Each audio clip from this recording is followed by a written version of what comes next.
Today's quote is entitled, Slaves of Consumerism. Now, when you hear this quote, it sounds like it's particularly describing non-devotees.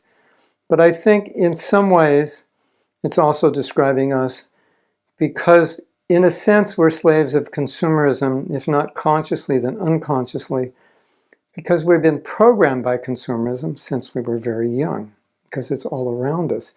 Everyone is consuming. We hear commercials about consuming. We become envious of people who have more than us.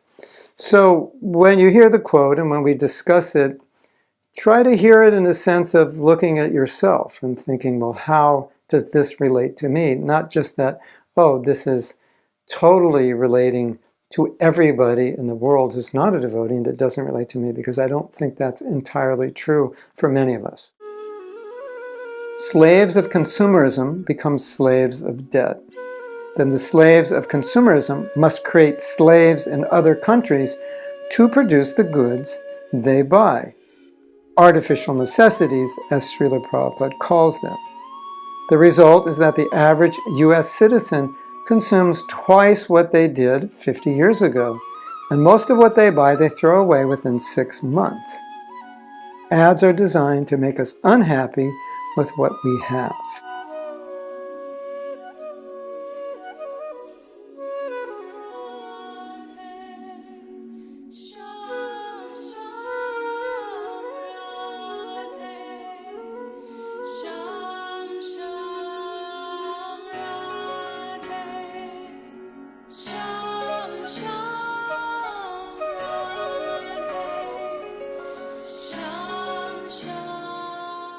If we're Krishna conscious, we'll be happy with what we have, but however much or however little that is.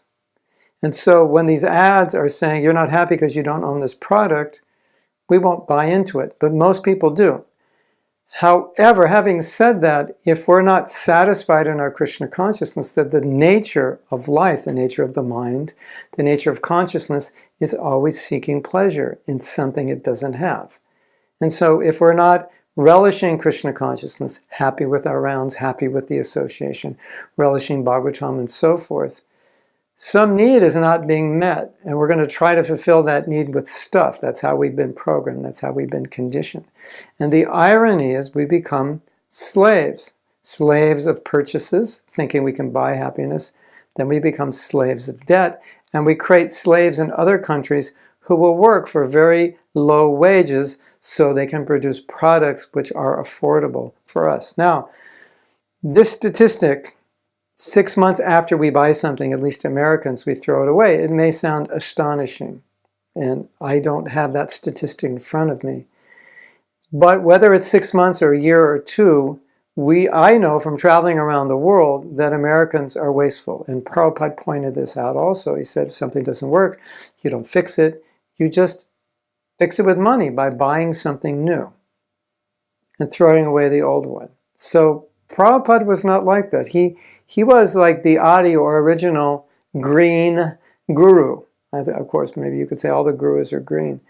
But he's very connected with this ecological idea of being sparse, not wasting money, not wasting resources. There's stories of Prabhupada on a morning walk, and there was some water running outside a house, and he said, go turn the water off. Stories of devotees leaving fans running in the room and Prabhupada chastising them, or leaving lights on in the room after they leave and Prabhupada chastising him. So he was very, very thrifty.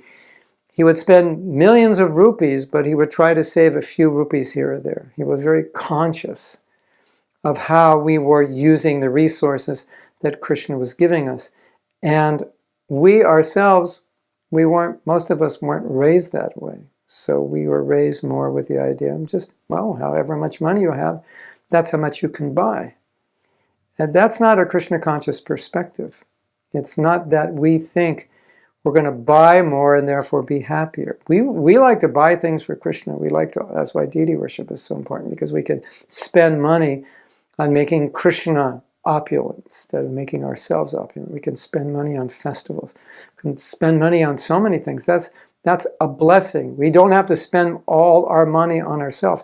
It's not healthy, it's not right, and it's not needed. And then we become part of that system of which we preach against, which is such a paradox. If we're not living the example of what we preach, what are people going to think? Oh, you preach simplicity, but I see you live a very opulent life.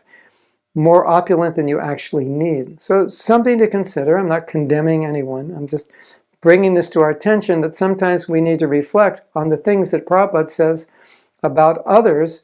Maybe we shouldn't always assume it's just others, but we should see how in what ways we're also affected by this. And I think all of us, to one degree or another, are affected by consumerism, which means buying things we don't need, just buying things we want because we can afford them. And in another quote, maybe a month or so ago, I said, just because you can afford it, it doesn't mean you have the right to buy it. And that's a very interesting statement, because we think because I have the money, I have the right to buy it. But Scripture says, no, you don't have the right to buy it just because you have the money, just because you can afford it. You have the right to buy what you need, not in excess of that. In excess, it's not right. It's exploiting the earth, and it's actually sinful. Or as Prabhupada says, it's like stealing. You don't need it. So that's something to consider. Hare Krishna. If you like this video, you can subscribe below. Also, I'd really appreciate it if you share this video with others, if you comment on it, if you like it, do whatever. You have to click to share it, because I think a lot of devotees would appreciate getting these videos. I try to take our philosophy and put it in a practical way so we know how to apply it in daily activity. And this is one of the services I do, and I want to reach as many devotees as possible. If you can help me, I'd appreciate it so much. Thank you.